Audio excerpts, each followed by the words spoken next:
Today, we're diving into a topic that many TikTok users want to know about: how to turn off your active status on TikTok. If you want to keep your online presence more private, I've got you covered, so let's get started.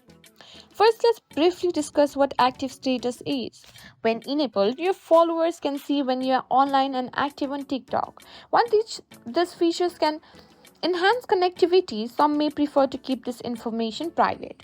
To get started, make sure you have TikTok app open on your device. Launch the TikTok app bonus cost and log in if you haven't already. Head over to your profile. Now let's access the settings. Tap on the three horizontal bar. Click on settings and privacy.